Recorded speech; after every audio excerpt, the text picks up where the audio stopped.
Ethan Parker noticed the change on an ordinary Thursday evening, the kind of evening most people would forget.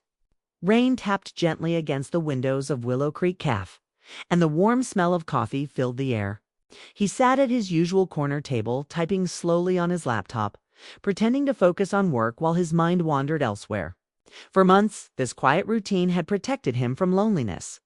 He came, drank coffee, wrote a little, and left without forming connections. Life felt safe that way, predictable and calm. Emily Carter entered the cafe shaking raindrops from her coat, her cheeks slightly pink from the cold. Ethan had seen her many times before. She usually sat near the window, sketching ideas in a notebook while soft music played in the background. They had exchanged polite smiles for weeks before ever speaking. Then one day she had asked if the seat beside him was taken. And since then, small conversations had slowly grown into familiar comfort.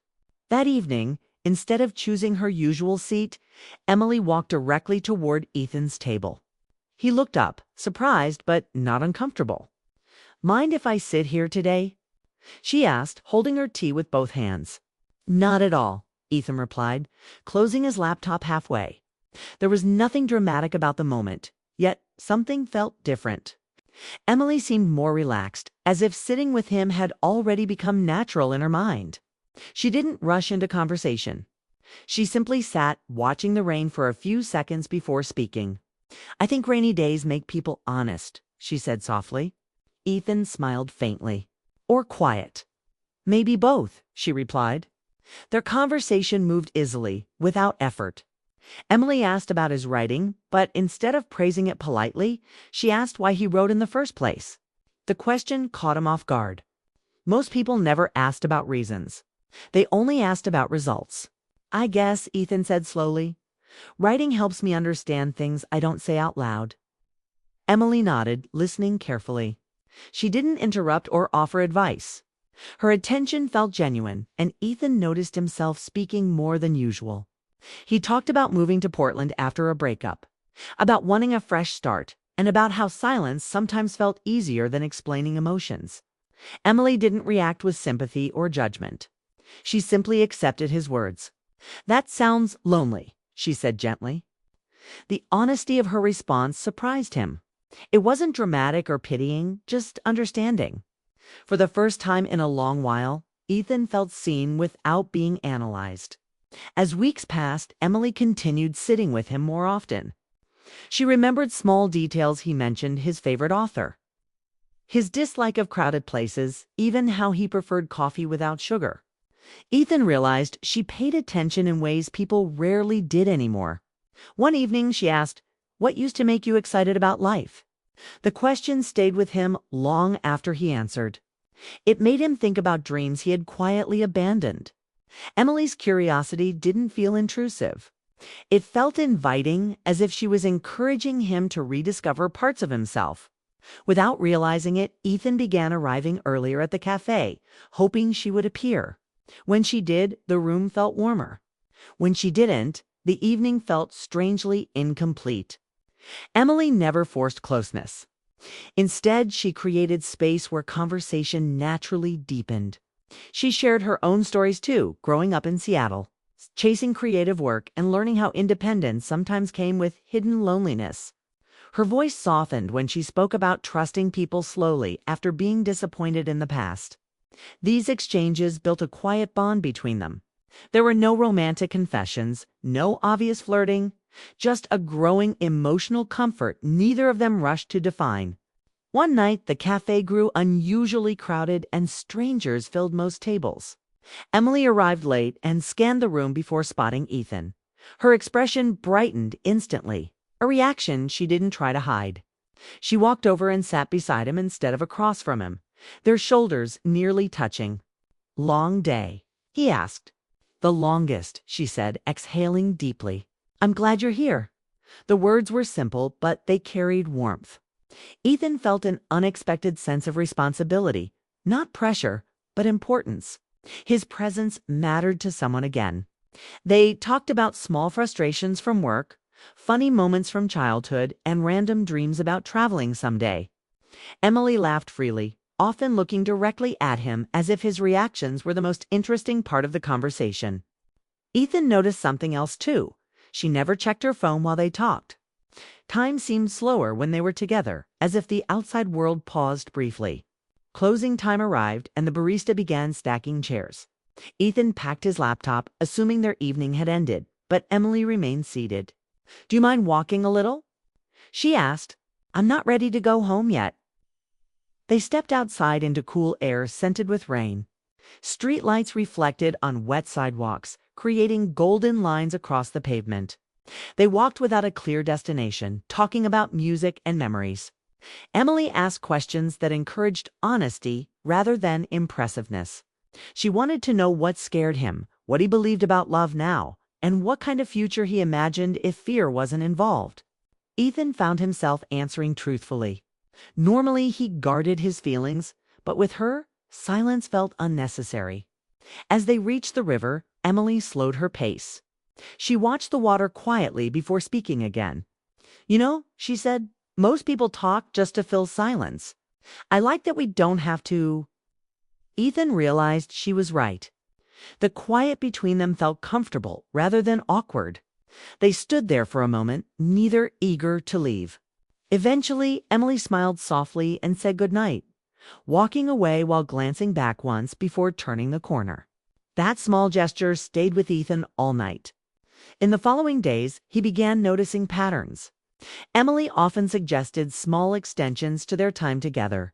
Another cup of tea, a short walk, a conversation that continued past closing hours. None of it felt forced. She simply seemed to enjoy being around him. He wondered whether she acted this way with everyone or only with him. The thought lingered but never fully formed into certainty. One Thursday, Ethan arrived at the cafe feeling unusually tired after a stressful week. Emily immediately noticed. "You look like you've been carrying too much," she said. He laughed weakly. "Is it that obvious?" "Only if you're paying attention," she replied. She listened as he spoke about work pressures and self-doubt. Instead of offering solutions, she shared a similar moment from her own life, creating balance rather than turning the conversation into advice. Ethan felt lighter afterward, as if simply being heard had eased something heavy inside him. For the first time since his breakup, he felt emotionally safe with someone new. Yet confusion remained. Ethan worried he might misunderstand her kindness. He told himself not to assume anything. Maybe she valued friendship deeply. Maybe she was simply compassionate. But deep down, he sensed something more, something unspoken, growing steadily between shared conversations and lingering goodbyes. On another rainy evening, as they prepared to leave, Emily paused at the cafe door. "I'm really glad we met," she said quietly. Ethan nodded, feeling the sincerity in her voice. "Me too." The moment lasted longer than expected. Neither moved immediately, as if both recognized that their connection had crossed an invisible line from casual acquaintance into meaningful presence. Ethan walked home thinking about how intimacy might begin long before romance is spoken aloud. It started with trust, attention, and the courage to share pieces of oneself little by little. He didn't yet understand what Emily truly felt, but he knew one thing clearly. Life no longer felt as quiet as it once had. And somewhere between shared coffee cups and long walks under city lights, a connection was forming, gentle, patient, and full of possibilities neither of them had fully named yet. Ethan Parker began to notice the third sign on a night that felt completely ordinary. The rain had stopped, leaving the streets shining under soft city lights, and Willow Creek Cafe was quieter than usual. He arrived expecting another peaceful evening.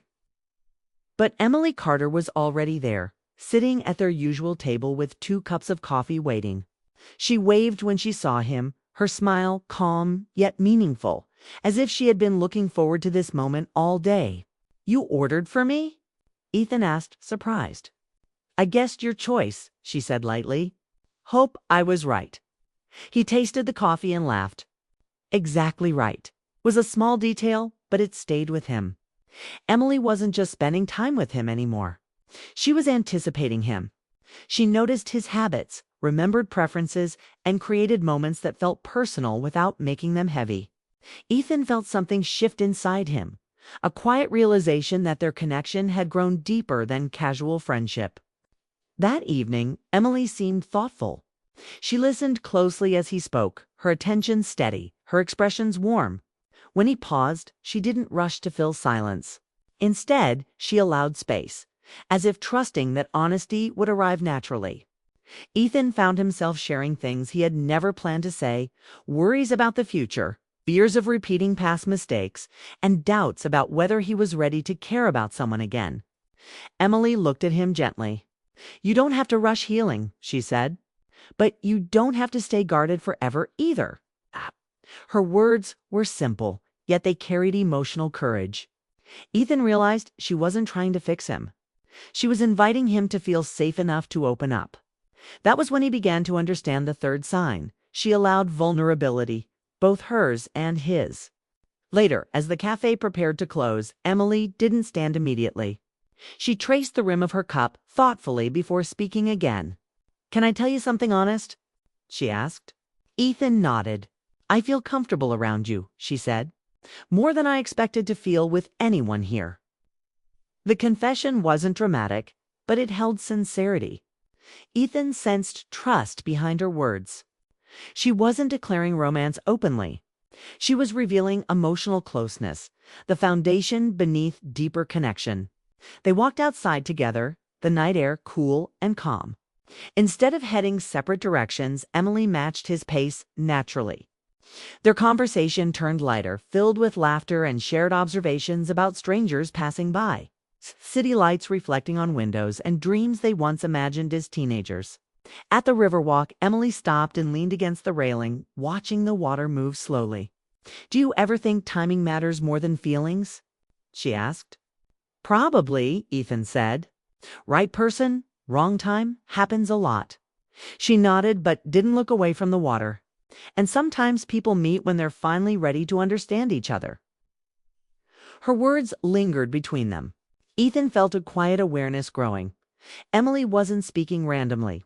She was expressing emotions carefully, giving him space to understand without pressure. He noticed how relaxed she seemed beside him. Her shoulders softened, her voice calmer than usual. She shared stories about her past relationships, not with bitterness, but reflection. She admitted she used to hide her true feelings to avoid rejection, but lately she wanted to be more honest about what mattered. Ethan listened closely. He realized she trusted him with vulnerable truths, something people rarely offered unless they felt emotionally safe. As they continued walking, Emily brushed his arm lightly while laughing at a joke. The touch was brief and natural, yet meaningful. Ethan didn't feel tension.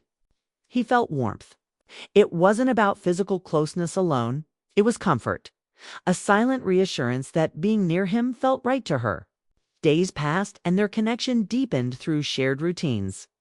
Emily texted occasionally, not constantly, but always thoughtfully sending a photo of a sunset she thought he would like, recommending a book related to a conversation they once had, or asking how his writing was going. Each message showed attention rather than obligation. Ethan began recognizing patterns clearly now. Emily chose emotional presence. She invested time, remembered details, and allowed herself to be genuine around him.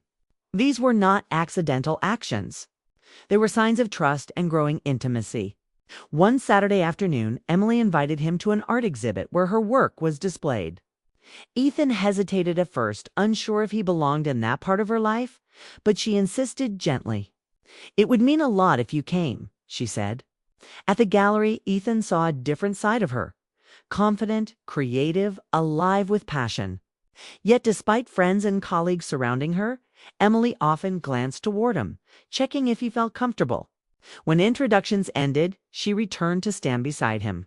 "I'm glad you're here," she whispered. In that moment, Ethan understood something important.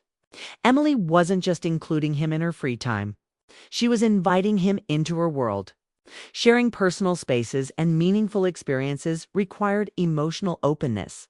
She wanted him to see who she truly was. Later, as they walked outside, Ethan finally spoke what had been building in his thoughts. "I feel like we've become important to each other," he said carefully. Emily smiled, relief flickering in her eyes. I was wondering when you'd notice." They both laughed softly, easing the tension. Ethan continued, choosing honesty over fear. "I didn't want to assume anything. I didn't want to misunderstand." "That's fair," she replied. "But sometimes feelings grow quietly. You don't notice until they're already there." They stopped beneath a streetlight, the city humming gently around them. There was no dramatic confession, no overwhelming declaration, just mutual understanding forming naturally. Emily looked at him with calm sincerity. "I like spending time with you because I can be myself. I don't feel like I have to pretend." Ethan felt the same truth within himself. Around her, he wasn't performing confidence or hiding uncertainty. He was simply present. He realized intimacy wasn't defined by grand romantic gestures. It was built through emotional safety, shared attention, and the willingness to be seen honestly. Emily had shown 3 clear signs without ever forcing a moment. She created emotional space, chose time together intentionally, and allowed vulnerability to exist between them. The realization didn't create pressure. It created peace. They continued walking, talking about future plans, trips they hoped to take, creative projects, and small dreams that once felt distant. The conversation flowed easily because expectations were replaced by understanding. Before parting ways, Emily paused again, her expression thoughtful but warm. "I'm glad we didn't rush anything," she said. "Getting to know someone slowly feels real." Ethan nodded. "Yeah, it does." There was a quiet moment where words felt unnecessary. They hugged gently, a simple embrace filled with trust rather than urgency. When they stepped back, both were smiling, not because everything was certain, but because something meaningful had begun. As Ethan walked home, he realized how different this connection felt from his past. There was no confusion anymore. Emily hadn't used grand signals or dramatic confessions. Instead, she showed interest through consistency, kindness, and emotional openness. He understood now that real intimacy often arrives quietly. It grows in shared conversations, patient understanding, and moments where 2 people feel safe enough to lower their defenses. The next Thursday, Ethan entered Willow Creek Cafe and saw Emily already waiting. Her smile bright, the moment their eyes met. He felt calm, certain, and unexpectedly hopeful. For the first time in years, he wasn't afraid of where connection might lead. Because intimacy, he had learned, wasn't about guessing feelings or chasing romance. It was about recognizing when someone chooses closeness with honesty and having the courage to meet them there. And as Ethan sat across from Emily, laughter returning easily between them, he realized their story was no longer about signs or psychology. It was simply about 2 people who found comfort, trust, and the beginning of love in the quiet spaces they created together.